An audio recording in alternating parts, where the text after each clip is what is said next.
The Pink Panthers. The Harry Winston heists of 2007-2008, the first heist. October 6, 2007, Paris. October 2007, home to some of the most exclusive jewelry stores in the world, including the legendary Harry Winston. What happened here would shake the jewelry world and become one of the most brazen heists in modern history. A sparse apartment with maps of Paris spread across a table. 4 men in their 30s and 40s are gathered around. The leader, Milan, points to various locations. We'll come to know these men as part of what the media later dubbed the Pink Panthers gang. Milan, Harry Winston, on Avenue Montaigne. Security rotates every 6 hours. 2 guards, 16 cameras. Alarm system connected directly to police headquarters. Drogon, the vault. Milan, Swiss-made. State-of-the-art. But we're not going for the vault. We'll hit during business hours. Bobon, staff. Milan, 8 employees. Manager, assistant manager, 6 sales associates. Most of them are women. Dugan. Guards are armed. Milan, only with batons. No firearms. French jewelry store policy. Drogon. What about police response time? It's Milan. 7 minutes minimum. We'll be in and out in 4. Every employee, every delivery, every security protocol. We learn their names, their habits, their weaknesses. Milan, we need to know this place better than the people who work there. The surveillance, the gang conducts extensive surveillance of the Harry Winston store from various vantage points. Across the street, parked cars, posing as tourists taking photographs. They photograph staff members, security guards, note times of deliveries, watch customer patterns, observe when jewelry is moved to and from displays. They time police patrols in response to nearby incidents. For months, the gang meticulously plotted every detail. Nothing was left to chance. They studied staff routines, memorized faces, and learned the names of employees, family members. Information that would later be used to control their victims through fear. In an apartment 1 week before heist night, the team reviews their plan with military precision. Milan, we've identified the optimal time. Saturday closing. Most of the big pieces will be out of the vault, on display for weekend shoppers. Milan, Mademoiselle Renault, is always the last to leave. She verifies the displays before closing. She'll be our primary target. Dragon, weapons. Milan, no guns. Just these. Milan. Speed and fear are our weapons. No heroics. Bobon and exits. Milan. Primary exit through the front door to waiting motorcycles. Secondary exit through the service corridor if needed. Separated, we rendezvous at Checkpoint Charlie. Harry Winston store. October 6th, 2007. Evening, the exclusive Avenue Montaigne. The Harry Winston storefront glows elegantly as dusk settles over Paris. Inside, we see staff preparing to close for the evening. Staff members are still present, placing jewelry in secure cases. The security guard checks his watch. Suddenly, the door bursts open. 4 men in leather jackets rush in. Their movements are precise and coordinated. They don't wear masks, just caps pulled low. Milan, everyone on the floor? Now the staff freeze in terror. Milan, Madame Bernard. We know where your children go to school. We know where your husband works. Do exactly as we say, and you will see them again. The woman's eyes widen in horror. Drogon, face down, hands behind your back. The security guard complies. Drogon restrains him with zip ties. Bobon sprays tear gas near the entrance to disorient anyone who might enter. Mill, N, the Lesotho jewelry collection. Where? The terrified manager points to a specific case. Milan, open it. Milan keeps a machete pressed against her back as she opens the display case with trembling hands. Deucin methodically moves through the store, forcing staff to open specific display cases. They focus primarily on large colored diamonds and exceptional pieces, ignoring some valuable but more common items. Harry Winston store. Moments later, the robbery continues with cold efficiency. The thieves communicate in code words, suggesting military or police training. Milan, 60 seconds. Drogon and Bobon place the jewelry in specialized pouches that protect the gems from damage. Their selections are precise. They know exactly what they're looking for. Dusan, the Gaza stones. Where? The associate points to a secure drawer beneath the counter. Dusan forces her to open it. Drogan. 2 minutes gone. Milan checks his watch, moving with controlled urgency but never appearing panicked. Avenue Montaigne. Same time 2 motorcycles with drivers wait around the corner from the store, engines idling. Harry Winston store. Continuous Milan. 3 minutes. Wrap it up. Dusan finishes emptying the last display case. Oban collects the bags. Drogan. Exit protocol. They gather at the door, each carrying small but heavy bags. Milan, stay on the ground. Count to 500. Anyone moves before then, we have your addresses. The staff remain frozen in terror as the thieves back out. The 4 thieves emerge calmly, walking quickly to the waiting motorcycles. They mount to per bike and speed away in different directions. Just moments later, a customer approaches the store, notices something is wrong, and peers inside to see the staff still on the floor. Police station. 1 hour later. The police station buzzes with activity. Detective Inspector Laurent Morris enters with his partner, Detective Claire Bissett. Chief Superintendent. 7 million euros. It's gone in less than 4 minutes. Inspector Morris. Surveillance footage. Chief Superintendent. Already reviewing it. They knew where the cameras were. Kept their heads down. Detective Bissett. Witnesses. Chief Superintendent. Staff are too traumatized to give clear descriptions. They all say the men spoke perfect French, but with slight Eastern European accents. Inspector Morris. The Pink Panthers. Chief Superintendent. That's what I'm thinking. This has their signature all over it. Police station. Later that night, briefing room, a team of detectives assembled around surveillance footage. The images are grainy, showing glimpses of the thieves. Inspector Morris. These men were professionals. They knew the staff by name. They knew their families. That's not random intelligence. Detective Bissett. Inside job? Inspector Maurice, maybe? Or months of surveillance? They also knew exactly which pieces to take. Inspector Maurice. They didn't just grab whatever was shiny. They specifically targeted pieces with exceptionally colored diamonds, the kind that can be recut without losing too much value. Forensic expert. We've found minimal physical evidence. They wore latex gloves. No fingerprints, no DNA. Inspector Maurice. What about the motorcycles? Traffic detective. We've pulled traffic camera footage from the area. Both bikes had stolen plates. They separated immediately and took different routes out of Central. Paris. Inspector Morris. The Pink Panthers typically hide in plain sight. They blend in, often staying in tourist hotels or short-term rentals. Check every hotel registration within a 3-kilometer radius for Eastern European names or passports. Abandoned garage night, same time. The 4 thieves examine their haul spread across a workbench under bright lights. The diamonds and jewelry pieces glitter impressively. Dragan, what's the total? Mila, nearly 7 million euros. Not our biggest job, but respectable. Boban. Clean getaway. No complications. Milan, this one alone is worth 2 million. One of only 5 of its kind in the world. Dusan, when do we move the merchandise, Milan? Tomorrow. Our buyer in Antwerp is already waiting. After that, we scatter. No contact for 6 months, Boban. And then Milan looks up with a slight smile. Milan, and then we come back for the rest. The investigation, October 2007 to December 2008 police station. Morning after. The heist inspector Morris pins photographs and diagrams to a caseboard, while Detective Bissett reviews security footage. Inspector Morris, 7 million euros. 4 men.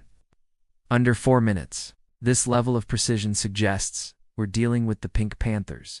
Detective Bissett. The Serbian syndicate. Inspector Morris. Yes.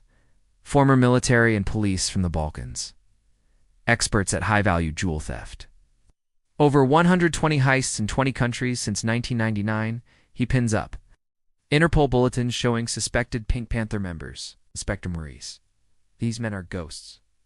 Multiple passports, constantly changing identities. They'll study a target for months, then disappear for years before resurfacing. Detective Bissett. What makes them different from other thieves? Inspector Morris. Their military precision, their intelligence gathering, and their connections. They have a network that can move stolen diamonds across borders and recut them within days. Inspector Morris. Look how they move. That's not ordinary criminal behavior. That's tactical training. Harry Winston's security office later that day. Inspector Morris interviews the store's security director. Security director, we have state-of-the-art systems. 16 cameras, direct alarm linked to police headquarters. Bulletproof display cases. Inspector Morris. Yet they knew exactly how to circumvent everything. Security director.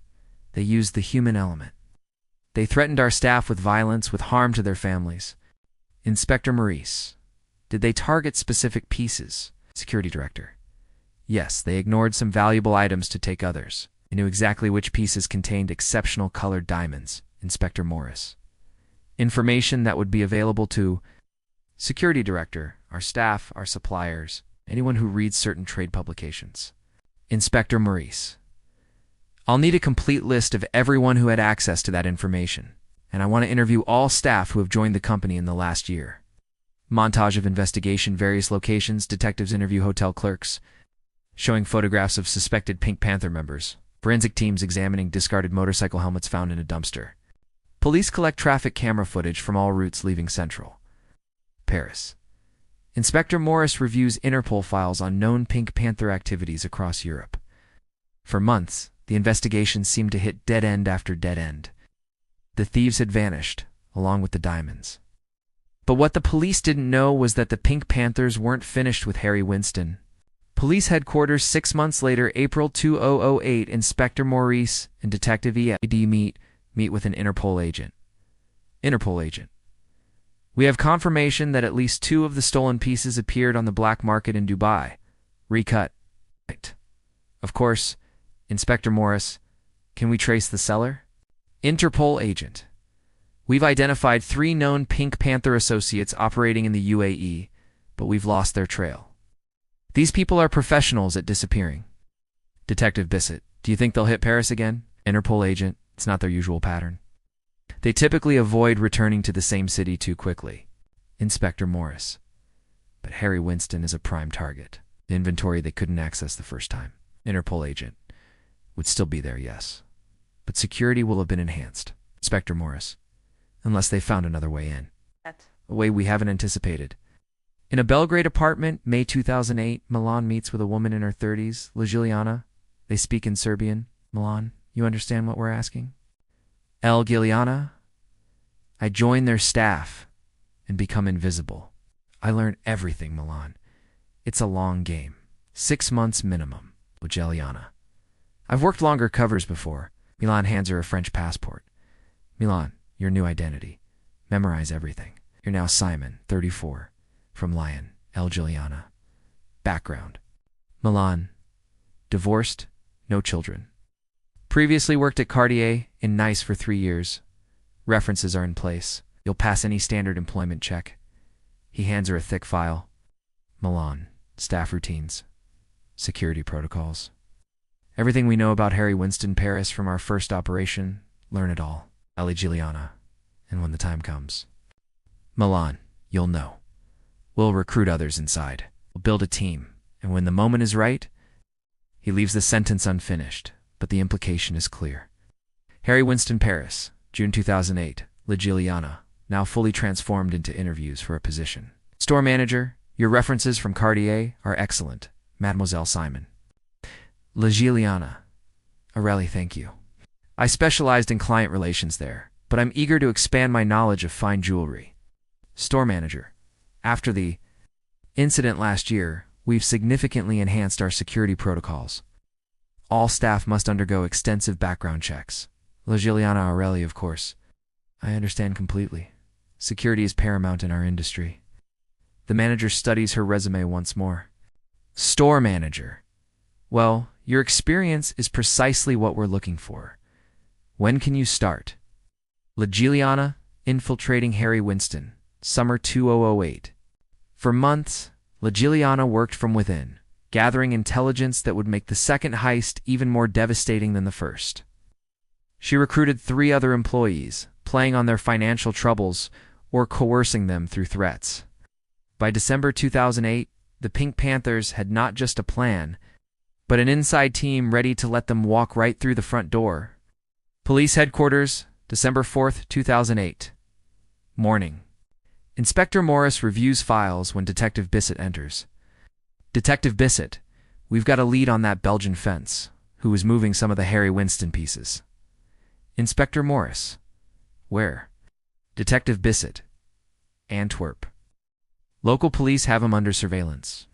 He's met twice with a Serbian national we believe is connected to the Pink Panthers. Inspector Morris. I want to be there for the arrest. Detective Bissett. We're coordinating with Belgian authorities now. Inspector Morris looks at the calendar. Inspector Morris. The holiday shopping season.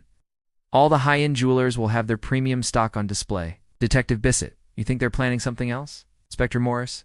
The Panthers never rest for long. And Paris is full of targets this time of year.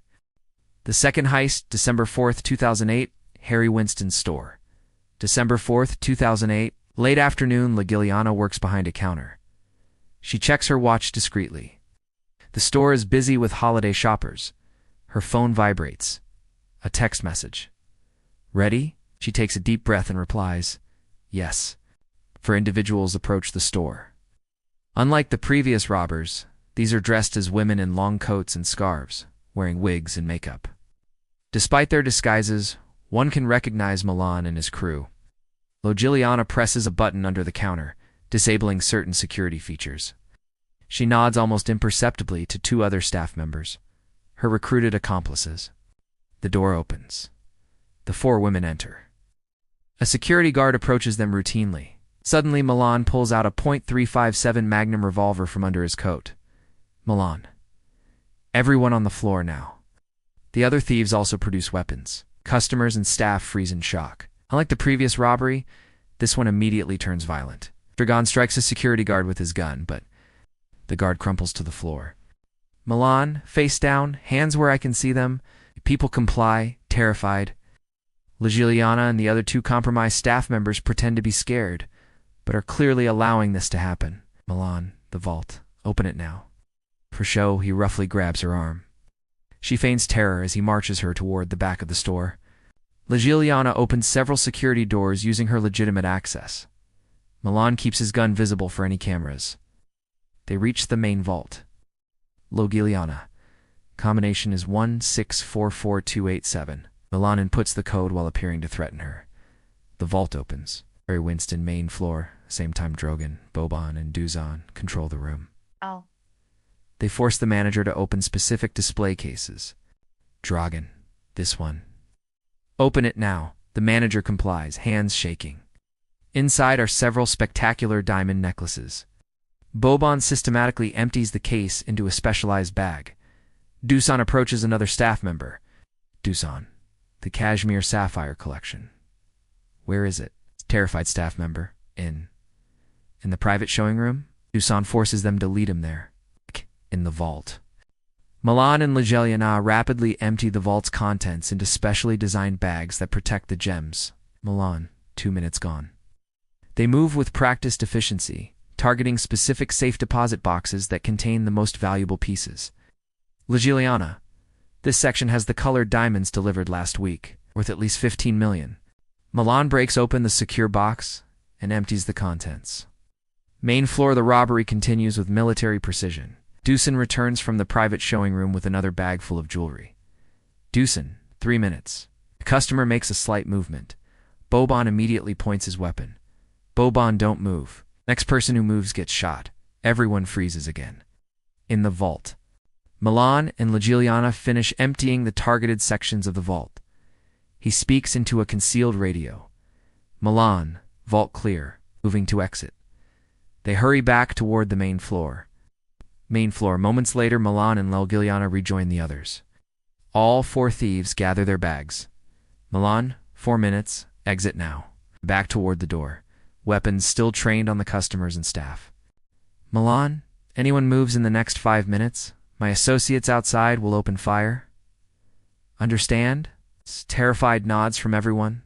The thieves back out of the store. Outside, the women walk quickly, but not running, shedding wigs and scarves as they round a corner where 2 cars wait with engines running. They pile in, and the cars speed away in different directions. Police station? 1 hour later. Chaos as reports come in. Inspector Morris slams down a phone. Inspector Morris, 32 million euros. Right under our noses. Detective Bissett. How is this possible? Security was supposed to be enhanced after the first robbery. Inspector Morris, they had inside help. 3 employees are missing. Background checks were falsified. He points to security footage showing La Geliana. Inspector Maurice. This woman, Simon, hired 6 months ago. Her credentials checked out perfectly. Professional forgeries. Professional forgeries? Professional everything. This wasn't just a heist. It was an infiltration operation. He studies the footage of the thieves dressed as women. Inspector Morris, in this disguise, elderly women. Walking canes that concealed weapons. They adapted. Detective Bissett. The Pink Panthers again? Inspector Maurice? Without a doubt. But this time, they've left us more to work with. The aftermath 2009-2011 police laboratory the next day. Forensic technicians process evidence from the scene. Inspector Morris and Detective Bissett observe. Forensic technician, we've recovered partial prints from the vault handle and DNA samples from hair fibers in one of the wigs they discarded. Inspector Maurice, can you match them? Forensic technician, we're running them through international databases now. The problem is, these guys probably aren't in any system. Computer beeps nearby. The technician checks it. Forensic technician, we've got something. The prints match a Serbian national named Milan Leopoja, former police officer during the Milosevic regime. Inspector Morris studies the file that appears on screen. Inspector Maurice, known associates, forensic technician, working on it. The DNA might give us more. Interpol headquarters, Lyon. 1 week later, Inspector Morris meets with international investigators. Interpol coordinator, we've identified 3 of the 4 main suspects, Milan Leopoja, Dragan Makic, and Boban Stokovic. All former Serbian police, or military. All with suspected links to dozens of high-profile jewelry heists across Europe. Photos and files of the suspects appear on a large screen. Interpol coordinator, the woman who infiltrated Harry Winston, has been identified as Lagiliana Vasic, former Serbian intelligence, expert in deep cover operations. Inspector Morris, current whereabouts. Interpol coordinator, unknown. But we've frozen accounts associated with their aliases in Switzerland, Belgium, and the UAE. Inspector Morris, and the merchandise. Interpol coordinator, some pieces have already appeared in the underground market in Dubai and Antwerp. Many of the larger stones have likely been recut by now. International investigation, minus 2009 police raids on properties in various European cities. Interpol agents interrogating suspected associates. Financial investigators tracking wire transfers across international banks. Border security checking passports against a database of known aliases. The investigation expanded across Europe. For months, police agencies coordinated their efforts to track down the Pink Panthers. But these were men who had evaded capture for years, slipping across borders with false identities, leaving minimal evidence behind. Police headquarters, Paris, June 2009. Inspector Morris pins a new photograph to the investigation board. Inspector Maurice. Dragan Makic, arrested in Paris last night. Detective Bissett. 1 down. How did they catch him? Inspector Morris. Traffic stop. Routine check. He was using a false Belgian passport, but the facial recognition system flagged him. Detective Bissett. Does he have any of the merchandise? Inspector Maurice. No, but his arrest gives us leverage. First crack in their armor. Interrogation room. Later that day, Inspector Morris sits across from Dragan, who appears calm and collected. Inspector Morris. We know about Belgrade. We know about Milan, Boban. We know about La Giliana. You're facing 20 years minimum. Dragan remains silent, impassive. Inspector Maurice. Help us recover the merchandise. Tell us where the others are, and I can talk to the prosecutor about reducing your sentence. Dragan. I have nothing to say. I don't know these people you mention. Inspector Morris.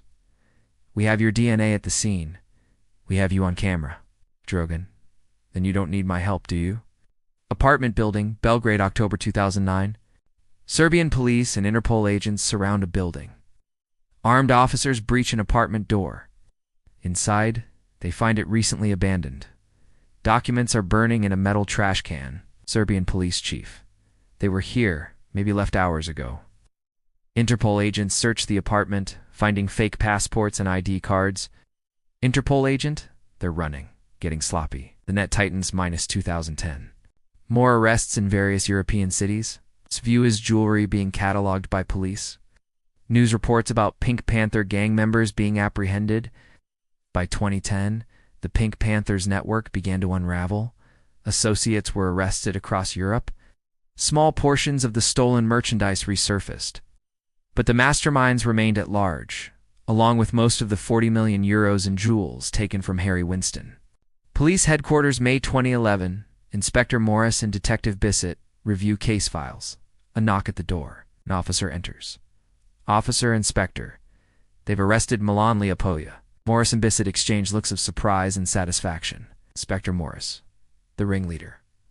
Finally, Detective Bissett. Was he in possession of any of the merchandise? Officer, no, but they found evidence in his apartment linking him to fence operations in Antwerp. Inspector Maurice.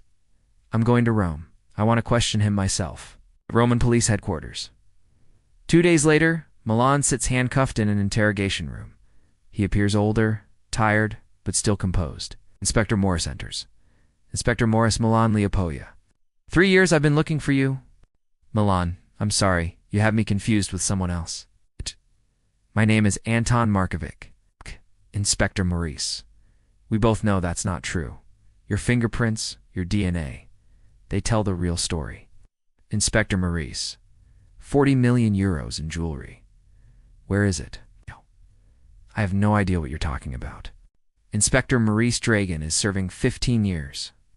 Boban was arrested last month in Montenegro. Your network is falling apart. A flicker of emotion crosses Milan's face, quickly suppressed. Inspector Maurice. Help us recover the merchandise. Tell us where La Giuliana is, and I'll speak to the French prosecutors. Milan. I have nothing to say. Courtroom, Paris. February 2012. A crowded courtroom. Milan, Dragan, and several other Pink Panther members sit in the defendant's box. Inspector Maurice watches from the gallery. Judge, the court finds the defendants guilty on all counts of armed robbery, conspiracy, and fraudulent identity. Milan Leopolia, as the ringleader, is sentenced to 15 years imprisonment. Dragan Makik to 12 years. Police headquarters. After the trial, Inspector Morris and Detective Bissett pack up files from the investigation. Detective Bissett. 15 years. Justice served. Inspector Morris. But less than 25% of the stolen merchandise recovered. Over 30 million euros still missing. Detective Bissett. La Giuliana was never found. Inspector Morris. Nor Duzan. Nor most of their international network. Inspector Morris. Most of these diamonds have been recut. Their original settings melted down. They're untraceable now, circulating in the legitimate market. Some probably on the fingers of wealthy women who have no idea they are re-wearing evidence from the largest jewelry heist in French history. Epilogue. The Harry Winston heists of 2007 and 2008 went down in criminal history as among the most sophisticated jewelry robberies ever committed. While some perpetrators were brought to justice, much of the stolen merchandise was never recovered. The Pink Panthers, though damaged, were not destroyed. Their legacy of meticulously planned heists continued, a sophisticated criminal network proving that in the world of diamond theft, sometimes crime does pay, at least until the law finally catches up. In reality, police eventually arrested a total of 25 people connected to the Harry Winston heists. In 2015, 8 men were convicted and received sentences between 9 months and 15 years. Among them was Dusan Dukik, considered one of the masterminds. As of today, only about $21 million of the $108 million in stolen jewelry has been recovered. Some was found in a drain pipe at an apartment belonging to one of the convicted thieves. The Pink Panthers continue to be one of the most notorious jewel theft organizations in the world, with Interpol attributing over 500 heists totaling more than $650 million to their network. Subscribe for this and many more captivating stories on heists across the globe.